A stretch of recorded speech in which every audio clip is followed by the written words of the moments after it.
Spotlight es una película que aborda la investigación llevada a cabo por periodistas de The Boston Globe sobre el escándalo de abusos sexuales a menores en Massachusetts. También destapa la complicidad de la estructura eclesial con centenares de curas depredadores de niños, 249 solo en esta diócesis. Miles de niños y niñas fueron violentados ante el silencio cómplice de toda una comunidad y el encubrimiento del cardenal Bernard Law, quien fuera desterrado y protegido en el Vaticano para no enfrentarse, como debiera, según los hechos, ante la justicia. El escándalo de pedofilia en Boston marcó un antes y un después en la Iglesia Católica. Hasta entonces, los casos conocidos de curas abusadores de niños se sustanciaban del mismo modo, con el alejamiento del sacerdote de la parroquia en cuestión, su traslado a otro lugar y una pequeña indemnización que en Estados Unidos jamás superaba los $20,000 para las víctimas, a quienes obligaba a firmar un estricto acuerdo de confidencialidad. Los abusos se enterraban en el armario y el abusador, después de un periodo de descanso, volvía a ejercer en otro rincón del país. El resultado, monstruos como el padre John Yogan, que abusó de decenas de niños en distintas localidades del país, de un modo sistemático y con total impunidad. Todo ello ante el silencio y la complicidad del cardenal Law, que gozaba de las simpatías del hoy santo Juan Pablo II, al igual que el otro gran depredador sexual en la iglesia reciente, Marcial Maciel, cuyas víctimas siguen clamando contra el perdón que la Iglesia ha concedido a la Legión de Cristo.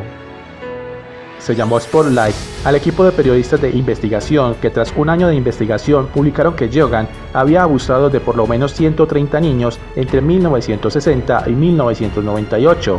Las pesquisas llevaron a concluir que alrededor del 10% del clero de Boston había abusado de uno u otro modo de menores con el conocimiento y la aquiescencia del cardenal Law, quien poco después de la investigación tuvo que dimitir. Varios años después huyó al Vaticano para escapar de un juicio que de seguro lo llevaría a la cárcel. La encarnación del equipo Spotlight en 2001 era nueva.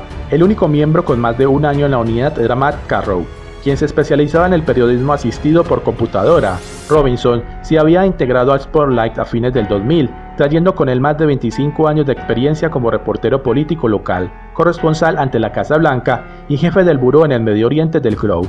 Bradley y Robinson reclutaron a Michael Reséndez, un reportero político quien en sus 11 años en el Globe había trabajado como jefe del buró que cubría el municipio, ensayista semanal y reportero nacional itinerante. El respeto que Reséndez tenía por Robinson y Bradley era tal que inmediatamente aceptó integrarse al equipo. Algo grande iba a suceder, lo presentía, quiero decir, lo sentía en mis huesos, dice. Para completar el equipo, Bradley y Robinson trajeron a Sacha Pfeiffer, una experimentada reportera judicial que ya había escrito sobre el caso Yogan. Los reporteros sabían que las altas autoridades de la arquidiócesis probablemente no hablarían con ellos, pero otros tal vez sí. Si hubo abusos sexuales, entonces había víctimas, y si había víctimas, entonces posiblemente había abogados. El equipo de Spotlight trabajó en los teléfonos. Los cuatro comenzamos a llamar a todo el mundo, dice Robinson, todas las personas que conocíamos y que podían saber algo sobre el tema. Ya sabes, estábamos hurgando en la oscuridad. Dentro de alrededor de una semana, descubrieron que la iglesia había pagado secretamente a varias personas para evitar que se presentaran demandas por abuso sexual en contra de sacerdotes. Estos arreglos servían los intereses de todas las partes. Los abogados recibían dinero sin tener que ir a juicio. La arquidiócesis mantenía ocultos los crímenes y las víctimas permanecían en el anonimato. Todos en el equipo Spotlight acordaron que la situación ameritaba una mayor investigación y el desafío de hacerlo, dice Pfeiffer, aumentó su atractivo. Tras las primeras publicaciones, más de 600 casos vieron la luz en Massachusetts, Milwaukee, Nueva York, Los Ángeles, Chicago, entre otras. Decenas de diócesis norteamericanas vieron cómo miles de víctimas salían de la oscuridad y denunciaban abusos. Al menos una veintena de obispados en Estados Unidos tuvieron que pagar indemnizaciones millonarias a las víctimas y muchas diócesis se declararon en bancarrota. El Papa Francisco se encontró a su llegada, como con tantos temas espinosos sin resolver, con este tema, concretamente, el primer día que visitó a Santa María Maggiore. Según explicó en su momento en la prensa local, pero nunca fue confirmado, pidió a Law que no volviera a frecuentar la basílica.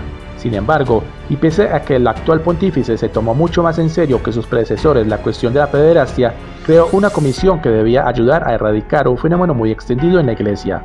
El cardenal Law vivió en el Vaticano hasta el 20 de diciembre de 2017, fecha en que murió a los 86 años en un hospital de Roma a causa de las complicaciones de una difícil diabetes que sufría.